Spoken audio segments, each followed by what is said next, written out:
Friends, welcome to Rama செம்மி kitchen. திரும்ப உங்களை பார்க்கல ரொம்ப சந்தோஷம். இன்றைக்கி வந்து நம்ம மணிப்பூரி ஸ்டைலில் ஒரு ஃபிஷ் கறி பார்க்க போகிறோம். ஜிலேபி மீன் வச்சு ஒரு டேஸ்டியான ஃபிஷ் கறி எப்படி பண்ணுறதுன்னு உங்களுக்கு நான் இன்றைக்கி செஞ்சு காட்டுறேன். மிஸ் பண்ணாமல் இந்த வீடியோ பாருங்கள். வாங்க இப்போ நம்ம வீடியோக்குள்ளே போகலாம்.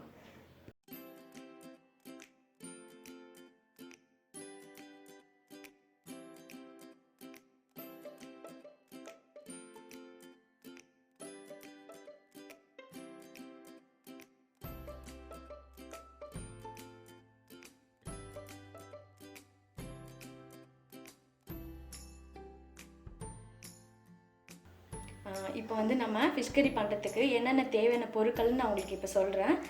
இது வந்து ஜிலேபி மீன் எடுத்து நல்லா தோல்லாம் எடுத்துட்டு க்ளீன் பண்ணி ஒரு 1/2 கிலோ அளவுக்கு எடுத்து வச்சுருக்கேன். 200 கிராம் வெங்காயம் கட் பண்ணி வச்சுருக்கேன். 100 கிராம் தக்காளி கட் பண்ணி வச்சுருக்கேன். 3 பச்சை மிளகாய் எடுத்து 2ஆக கீறி வச்சுருக்கேன்.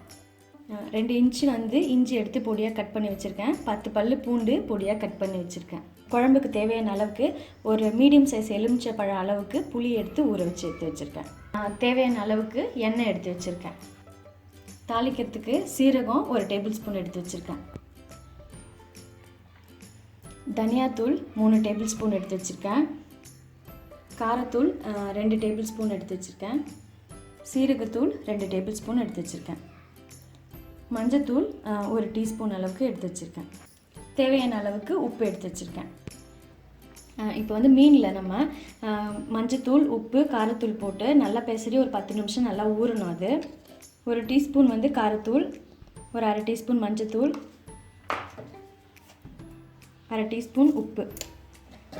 இப்போ இது எல்லாத்தையும் நல்லா மீனில் படுற மாதிரி பெசரி தட்டு போட்டு மூடி ஒரு 10 நிமிஷம் நல்லா ஊறணும்.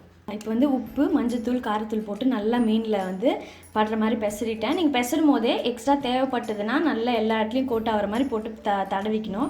கரெக்டாக இருந்துச்சு. இப்போ நான் இது தட்டு போட்டு மூடிடுறேன். 10 நிமிஷம் நல்லா ஊறட்டும். இப்போ நம்ம குழம்பு எப்படி பண்ணுறதுன்னு பார்க்கலாம். பாத்திரம் நல்லா காஞ்சிச்சு. தேவையான அளவுக்கு எண்ணெய் ஊற்றிக்கிறேன். ஒரு 3லேருந்து 4 டேபிள் ஸ்பூன் அளவுக்கு எண்ணெய் ஊற்றிக்கலாம். எண்ணெய் நல்லா காஞ்சதுக்கப்புறம் சீரகம் சேர்த்துக்கலாம். சீரகம் நல்லா பொரிஞ்சு வரும்போது நம்ம எடுத்து வச்ச இஞ்சி, பச்சை மிளகாவை சேர்த்துக்கலாம். பூண்டு, இஞ்சி, பச்சை மிளகா நல்லா இஞ்சி, பச்சை மிளகா, பூண்டு எல்லாம் பொரிஞ்சதுக்கப்புறமா வெங்காயம் சேர்த்துக்கலாம். வெங்காயம் நல்லா எண்ணெயில் பொரிஞ்சு வரும்போது தக்காளி சேர்த்துக்கலாம்.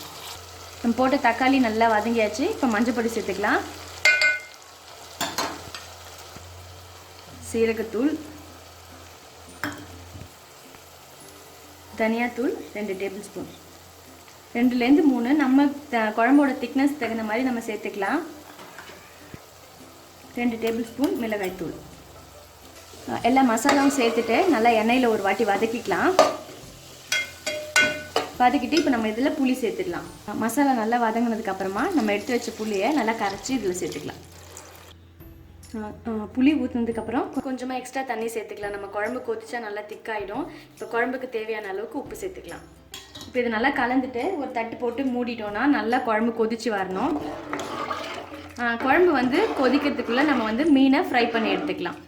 இப்போ நம்ம குழம்பு கொதிச்சிட்ருக்கு. நான் ஒரு பேன் வச்சுட்டு எண்ணெய் வந்து கொஞ்சம் ஃப்ரை பண்ணுற அளவுக்கு போட்டிருக்கேன். அதில் நம்ம ஊற வச்ச மீன் எடுத்து போட்டு 2 பக்கமும் நல்லா பொரித்து எடுத்துக்கலாம். 2 பக்கமும் நல்லா லைட் கோல்டன் ப்ரௌன் வர அளவுக்கு இதை நம்ம பொரித்து எடுத்துக்கலாம்.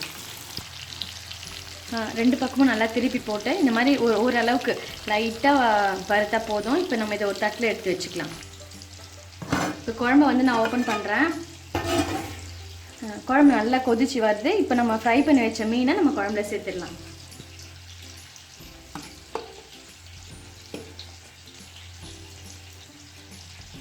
மீன் எல்லாத்தையும் சேர்த்ததுக்கப்புறம் ஒரு 5லேருந்து 10 நிமிஷம் வரைக்கும் நல்லா கொதிக்கணும். மீனில் வந்து அந்த மீன் குழம்போட உப்பு, காரம், புளிப்பு எல்லாமே அதில் வரணும். மீன் சேர்த்தாச்சு. இப்போ நான் தட்டு போட்டு மூடி விடுறேன். இது வந்து ஒரு 5 நிமிஷம் நல்லா கொதிக்கணும். ரொம்ப கேஸை சிம்மில் வச்சுட்டு 5 நிமிஷம் கொதிச்சா நம்ம குழம்பு ரெடி ஆகிடும். இப்போ நம்ம மீன் சேர்த்ததுக்கப்புறம் குழம்பு திறந்துடலாம். குழம்பு நல்லா கொதிச்சு ஓரளவுக்கு திக்காக இருக்குது. நான் வந்து பெருங்காயத்தூள் சேர்க்குறேன். பெருங்காயத்தூள் வந்து சேர்த்தா டேஸ்ட்டும் வாசனையும் நல்லாயிருக்கும். இல்லை பெருங்காய வாசனை பிடிக்கலன்னா சேர்க்காமலும் இருக்கலாம்.